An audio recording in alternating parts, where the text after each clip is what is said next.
What impacted you to get help? Um, Eventually, during my addiction, I had tried the geographical cure. So I think it was probably in the 90s. I left Boston right from a detox, and I was shipped out to Western Mass, Springfield.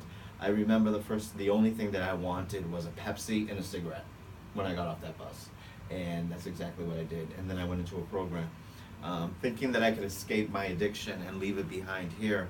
I um, I went out to Western Mass into a program. I found out that wherever I go, I take myself. You know, I took my addiction with me, and I spent a few years relapsing in Western Mass. Eventually, what impacted me was um, I just got sick and tired. Something inside of me just, I couldn't do it. I found myself one night around 2 or 3 o'clock in the morning in the streets of Holyoke, Mass. Um, I was panhandling in front of a Chinese restaurant, and I asked this older guy as he was getting out of the truck if he had any spare change. And the sad part was,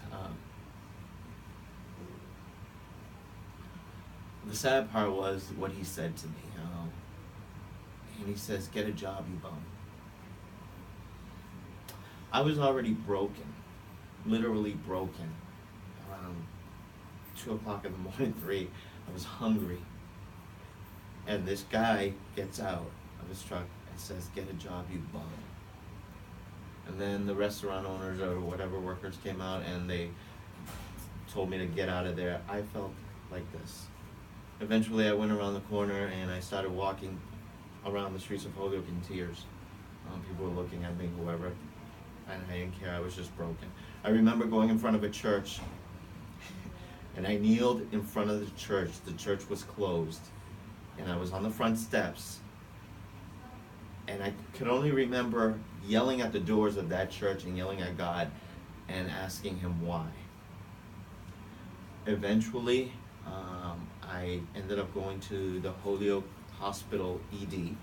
I got in, and that's what I can remember. I got in, and they sent me to a detox. I basically was suicidal. They had security watching me. Eventually, I did the whole treatment thing. Detox, halfway house, TSS before the halfway house. And I remember actually getting to the halfway house, and I was afraid to go to my first AA meeting. You know, I knew I had to go. And I remembered by myself, I walked myself full of fear because I was afraid of what people were going to think of me now that I wasn't using. You know, because every single insecurity, negative feeling was now in the open. I had no more drugs to cover it up. So I got to that meeting, and this amazing woman came up to me, asked me my name, and said, "Welcome." And as the meeting was going around, they were passing around the big book of Alcoholics Anonymous, and everybody signed it and put their numbers on it. And they all told me at the end of the meeting, "This book is for you, reach out for us." Oh, wow. That was 15 years ago. I had been clean and sober 15 years. By the grace of God.